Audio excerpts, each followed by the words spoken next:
Deep within Oreo, where sunlight never reached, lay a vast underground archive filled with books, manuscripts, and age parchments. The air was thick, heavy with the scent of old paper and the almost sacred silence that enveloped the place. Magical lamps cast a faint glow on the immense shelves, which faded into the darkness like columns supporting the city's own past. It was there, amidst the shadows and dust of centuries, that the immortal wizard Fells conducted his solitary quest. Moving silently, shrouded in his black cloak, he handled documents with meticulous precision, searching for something long forgotten. His immortality distanced him from human emotions. The smell, the nostalgia, and the historical weight of that environment were merely elements of an endless routine. Everything changed when a crystal beneath his cloak gleamed, breaking the stillness. Lid's voice echoed through him, bringing bad news. Something had escaped from the depths of the labyrinth. Creatures shouldn't be able to breach the dungeon's barriers. And yet, one had emerged and disappeared again, leaving only confused traces in the waters of the lower layers. With the serenity of someone who has witnessed entire ages, Fells listened and obeyed the orders to halt his investigation. The Loki Familia would act soon, and nothing should interfere with Uranus's plans. When communication ceased, solitude resumed its hold, and the mage returned to work. Hours passed before his fingers touched an ancient scroll, as fragile as the time that guarded it. Upon opening it, Fells felt something different. The past seemed to be watching him back. In the document was the record of an adventurer whose name had long been erased from history, Levinus Druda, an elf of the extinct Electo Familia. The discovery left him motionless, absorbing the gravity of the revelation. That was not just a lost vestige.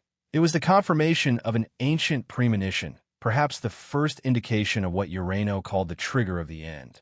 The silence of the archive was then broken only by the distant sound of the mage's breathing, as he understood that he had just touched something that time had tried to hide, but that destiny was now forcing to resurface. The heavy silence of the underground archive seemed to intensify after the discovery. Fells, surrounded by countless records of heroes, gods, and tragedies, kept his gaze fixed on the name Levinus Druda. Each letter seemed to pulse with an ancient energy, as if that long-forgotten name still held power over the present. The information was scarce, but it revealed enough to unsettle the mage. The Electo family had been extinct for centuries, and few even remembered its existence. Its connection to the mysterious adventurer suggested something greater, perhaps a missing link between the current era and the times when the gods still shaped the world with their own hands. While examining the scroll, Fells felt the weight of a coincidence that could hardly be ignored. The creature's emergence from the depths of the dungeon and the reappearance of that ancient name seemed like events connected by an invisible thread. It was as if something dormant had begun to awaken. The mention of Levinus Druda could represent more than a simple historical record. It could be a living memory of a forgotten force, of a power that time tried to bury, but that destiny insisted on bringing back. Aware of the importance of the find, Fells guarded the scroll with extreme care, like someone holding a spark about to rekindle an ancestral fire. The immortal mage understood the danger of tampering with such ancient memories. Still, his curiosity, shaped by centuries of seeking knowledge, did not allow him to ignore the call of the past. Those words, inscribed in faded ink, carried a meaning that went beyond simply recording a name. They were a reminder that the history of Oreo still hid deep secrets, and that the true end might not be as far away as everyone believed. The discovery of Fells was not just a historical coincidence. It was the echo of a past that insisted on manifesting itself. As the mage stood motionless before the scroll, an ancient and unsettling feeling began to grow within him. Even without the heart of a living man, something in his essence reacted to that name, as if forgotten memories were trying to emerge. Levinus Druda, an elf from a distant era, whose existence predated even the founding of Oreo. An adventurer whose story had been erased from songs and records, leaving only dusty fragments and scattered rumors. Uranus's words returned to the wizard's mind, resonating like a silent warning. Something was about to awaken. The trigger of the end was not a simple metaphor. It represented an event destined to disrupt the balance of the city, perhaps even the world. If Levinus's name had resurfaced now, along with reports of creatures emerging from the depths, then the cycles that time tried to hide were about to begin again. The wizard slowly closed the scroll, as if concluding a ritual. The dry sound of the ancient paper echoed in the darkness, marking the end of one revelation and the beginning of another quest. Fels knew he couldn't share this with anyone. Not yet. There were missing pieces, and each one was buried in the shadows of history. With his gaze lost among the shelves that rose like walls, he understood that the truth he sought might be greater than anyone could bear.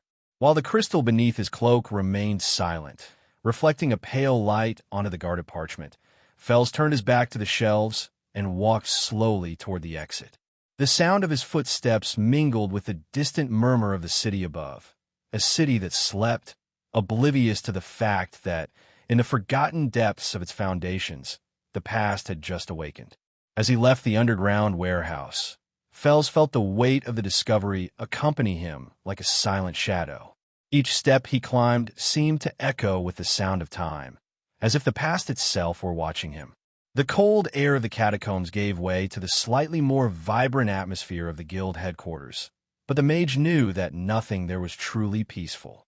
What he had found, the forgotten name of Levinus Deruta, was more than a historical record. It was a scar on the fabric of the world. As he walked through the empty corridors, Fels reflected on the significance of his discovery. If that elf had truly existed, then part of Aurario's history had been deliberately erased. The name of the Electo family, associated with ancient legends of destruction and ruin, brought bitter memories even to the gods. Something within Fels told him that this document shouldn't even exist, and yet there it was, a silent witness to a forgotten time. Outside, the city rested under the cloak of night. The magical lights of Orario flickered in the distance, like small stars bound to the earth.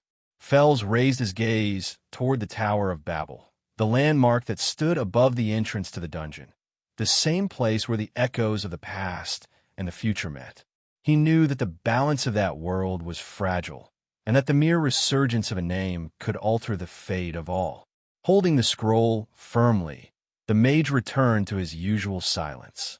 There was no hurry, but there was purpose.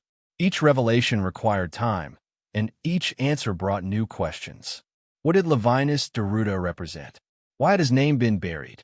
And most unsettling of all, why now? Without answers, Fels disappeared once more into the shadows of the night, taking with him the secret that could change the course of history. In the depths of Orario, the ancient winds began to stir, and what was once only forgotten history now awakened as a living force. The trigger of the end had been pulled, and the first echo of destiny already resonated in the darkness.